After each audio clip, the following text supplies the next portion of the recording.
এই মুহূর্তে আমি দাঁড়িয়ে আছি বাবুখান লেনে এবং বাবুখান লেনের ঠিক পাশেই রয়েছে AIG hospital, Asian institute of gastrology. আমি রিসেন্টলি গিয়েছিলাম এখানে ট্রিটমেন্টের জন্য। তো আমার যে অভিজ্ঞতা আমি এখানে শেয়ার করব এবং আপনারা এই একটি ভিডিও দেখলে আশা করি সমস্ত সমস্যা এবং সমস্ত কনফিউশন আপনার দূর হয়ে যাবে, কারণ আমার রিসেন্টলি যা অভিজ্ঞতা হয়েছে সমস্ত এই ভিডিওতে আমি বলবো। আর এই যে অটো স্ট্যান্ড দেখতে পাচ্ছেন, এই অটো স্ট্যান্ড দিয়ে কথাটা শুরু করি।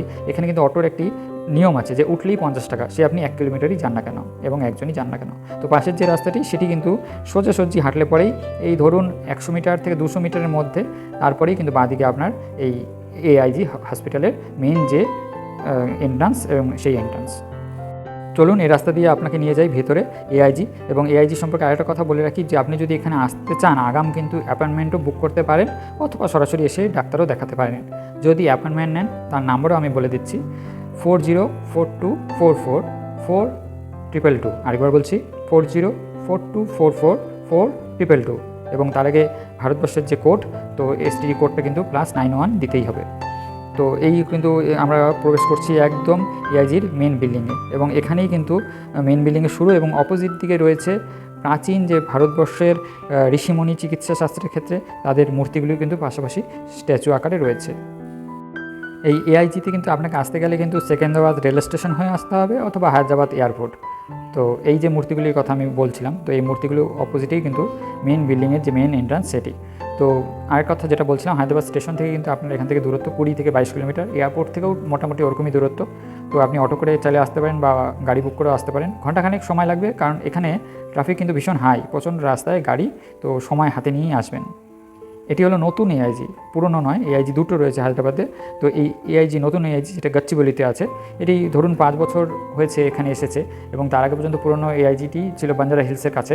তো এই নতুন এআইজি কিন্তু বর্তমানে চিকিৎসার জন্য সকলে আসে, কারণ ওখান থেকে সমস্ত ডিপার্টমেন্ট কিন্তু তুলে আস্তে আস্তে এখানে জয়েন করা হয়েছে। এবং এখানে কিন্তু শুধু গ্যাস্ট্রোলজি নয়, তার সঙ্গে heart, lungs, brain, trauma, ENT সমস্ত বিভাগের ডাক্তার এবং সমস্ত এমডি ডাক্তার এবং প্রত্যেকের অভিজ্ঞতা 20 ইয়ার্স এক্সপিরিয়েন্স এবং চিকিৎসার যে পরীক্ষা নিরীক্ষা তার যে ব্যবস্থা সেটি কিন্তু অত্যাধুনিক যন্ত্রপাতির মাধ্যমেই করা হয়। এবং এই বিল্ডিংটিও কিন্তু বিশাল। এই যে বিল্ডিংটি দেখতে পাচ্ছেন এটি কিন্তু 11 তলা এবং মাটির উপরে, যেটা গ্রাউন্ড ফ্লোর থেকে 11 তলা এবং মাটির নিচেও রয়েছে 4টি তলা এবং প্রত্যেকটিতেই রয়েছে চিকিৎসার বিভাগ এবং প্রত্যেকটিতে আলাদা আলাদা ডিপার্টমেন্ট রয়েছে। তো ভিডিওতে আমি সমস্ত কিছুই বলবো এবং এখানে যন্ত্রপাতিগুলি যে রয়েছে সেগুলো কিন্তু অত্যাধুনিক এবং আপনার যেরকমই টেস্ট হোক মোটামুটি আপনি কিন্তু 7 থেকে 8 ঘন্টার মধ্যে, তার ম্যাক্সিমাম 7 থেকে 8 ঘন্টার মধ্যে রিপোর্ট পেয়ে যাবেন। তো ব্লাড টেস্টই হোক, সেটা এন্ডোস্কোপি হোক, যেই টেস্টই হোক, কিন্তু আপনার রিপোর্ট কিন্তু যেদিন করবেন সেদিনই কিন্তু বিকেলবেলা আপনি ডাক্তারকে দেখাতে পারবেন। এটি আমার নিজস্ব অভিজ্ঞতা থেকে কথা বলে বলছি।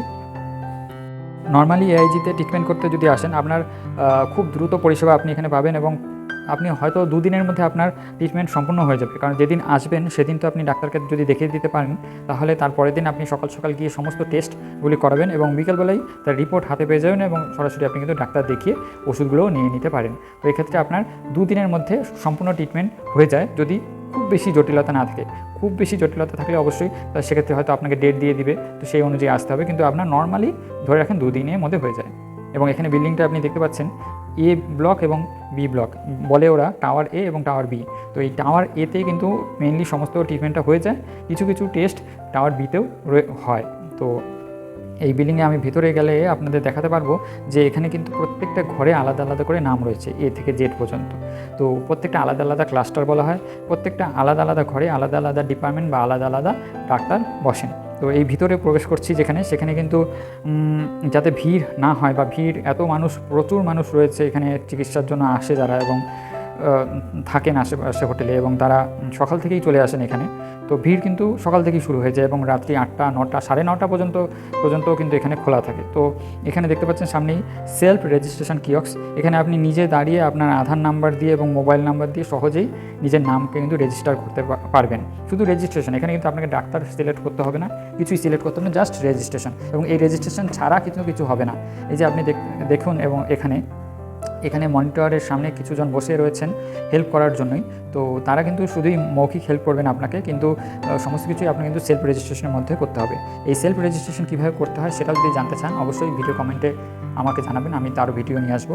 এবং রেজিস্ট্রেশন হয়ে যাওয়ার পর এভাবেই নিচে কিন্তু ওয়েট করতে হয়। এটি হলো গ্রাউন্ড জিরো। তো এরপরে যে ফার্স্ট ফ্লোর এবং সেকেন্ড ফ্লোর, এই ফার্স্ট ফ্লোর সেকেন্ড ফ্লোরে মোটামুটি সমস্ত বেশিরভাগটাই আর কি ট্রিটমেন্ট কিন্তু এই ফার্স্ট ফ্লোর এবং সেকেন্ড ফ্লোরে হয়ে থাকে। আর গ্রাউন্ড ফ্লোরে যেটা হয় সেটা হলো একটি রেস্টুরেন্ট রয়েছে যেখানে আপনি খাওয়া দাওয়া করতে পারবেন এবং ওয়েটিং রুম রয়েছে যেখানে ওয়েট করতে পারবেন। প্রত্যেকখানেই মনিটর লাগানো আছে, আপনি অনেক কিছু সেখান থেকে জানতে পারবেন নিজের বিষয়েও, এবং কোথায় গেলে কী হবে সমস্ত কিছুই জানতে পারবেন। এছাড়াও সামনে আমি যে বললাম যে এনারা বসে রয়েছেন হেল্প করার জন্য, সেখানেও সরাসরি গিয়ে আপনি তাদেরকেও হেল্প নিতে পারেন। আর রেজিস্ট্রেশনের ক্ষেত্রে বললাম আধার নাম্বার তো মাস্ট। তাহলে যারা ভারতের বাইরে থেকে আসেন, বিশেষত বাংলাদেশ থেকে যারা আসে, তারা কী করে নিজে থেকে রেজিস্ট্রেশন করবে, কারণ রেজিস্ট্রেশন ছাড়া এখানে চিকিৎসা হয় না। তাহলে সেটি কী করে করবে, সেটি যদি জানতে চান তাহলে অবশ্যই কমেন্ট করে লিখবেন সেটি, আমি অবশ্যই সেটা নিয়েও ভিডিও আপনাকে দিয়ে দেবো। গ্রাউন্ড ফ্লোরে কাজ হয়ে গেলেই কিন্তু আপনাকে চলন্ত সিঁড়ি করে চলে যেতে হবে ফার্স্ট ফ্লোরে, এবং ফার্স্ট ফ্লোরেই কিন্তু বেশিরভাগ ট্রিটমেন্ট যেহেতু হয়, আমি আগেই বলেছি যদি গ্যাসের সমস্যা হয় তাকে আপনাকে আগাম বলে দিই ক্লাস্টার আইতে আপনাকে কিন্তু চলে যেতে হবে। প্রথমে আপনাকে ক্লাস্টার আইতে যেতে হবে সরাসরি, এবং আইতে গেলে পরে আপনাকে বলবে যে কোন ডাক্তার আপনাকে চুজ করতে হবে, এবং আপনি যদি চুজ না করেন আপনার প্রবলেম অনুযায়ী ওনারাই চুজ করে দেবেন। এবং ক্লাস্টার আইতেই গ্যাসের সমস্ত ডাক্তাররাই রয়েছেন, টাইম ওয়াইজ তারা থাকেন সকাল 8টা থেকে রাত্রি 8টা পর্যন্ত। আপনি এই সময়ের মধ্যে আসলে পরে সহজেই দেখাতে পারবেন। টাওয়ার বির ছবি, টাওয়ার বিতে কিন্তু হেলথ প্যাকেজের যে প্যাকেজ নিয়ে কেউ যদি ট্রিটমেন্ট করতে চান তাহলে টাওয়ার বিতে সরাসরি চলে যাবেন। বিভিন্ন রেঞ্জের প্যাকেজ আছে, 8,000 থেকে শুরু করে 70,000, 1 লাখেরও প্যাকেজ রয়েছে। সেগুলি বডি চেক আপ করে তার উপরে ট্রিটমেন্ট হয়। এটি টাওয়ার বি। এবং টাওয়ার এতে একই রকমভাবে ব্লক রয়েছে, ক্লাস্টার রয়েছে এ থেকে জেড পর্যন্ত। এবং টাওয়ার বিতেও কিছু ইসে রয়েছে, ক্লাস্টার রয়েছে যেখানে বাচ্চাদের ডাক্তার, এবং এই যে বললাম যে এআইজির বডি হেলথ চেক আপ, এবং প্রত্যেকটি তলাতেই কিন্তু রেস্টুরেন্ট রয়েছে। আপনার খাওয়া দাওয়ার কোনো অসুবিধা হয় না, এখানে খাওয়া দাওয়া আপনি করতে পারেন চাইলে পরে। একটি তথ্য আমি আরেকটু দিয়ে দিই, টাওয়ার এতে আপনি এফ ক্লাস্টারে গেলে যেরকম ব্লাড টেস্ট করবেন, যেরকম জিতে গেলে পরে আপনি যে এক্স-রে করাবেন, এবং এইচতে গেলে আলট্রাসোনোগ্রাফি করতে হবে। তো এরকম বিভিন্ন ক্লাস্টার রয়েছে। টাওয়ার বিতে তো বললামই তো। এবং আরেকটা কথা বলে দিই, এন্ডোস্কোপি খরচ অত অনেকে জানতে চাইছেন। এন্ডোস্কোপি করতে 2,800 টাকা ভারতীয় মুদ্রা, এবং আপনি যদি কোলোনোস্কোপি করেন তাহলে 4,800 টাকা।